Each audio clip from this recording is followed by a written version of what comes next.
Diara mga bade. Kaning sa ilalom akong gibutangan og kaning sako kay para inig-attack sa ilang hugaw direkta nagsalo sa sako. Nya sa panahon nga maglimpyo na ta, dili na ta magamit aning pala, kaning pala. Ato na lang ning birahon ning sako mga bade. Sayon ra kayo.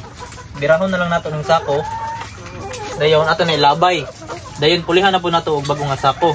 So inana ra mga bade no. Dili na hassle sa paglimpyo. Di pareha aning pala nga bugat kayo masitag karot.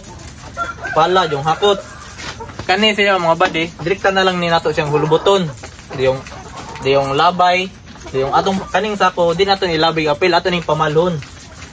Then ato ilisan og bagong sako. So inig kamala ato mga bade, ato na po ilabay ning bago. Dayon, balik na po tong mala. So inana ra mga bade no, dili na kayo hasol. So sa mga bago pa dira mga bade no nga wa pa kabaluan ning inani nga diskarte, pwede ninyo ni sihiron kay para dili na mo makapuyan pa sigig limpyo sa inyong manukan. Let's hustle mga bade no. So kana ra mga bade. Unta na ako'y gamay nga idea nga na share sa inyo ha. Dira na ta ko to mga bade. Salamat, happy farming.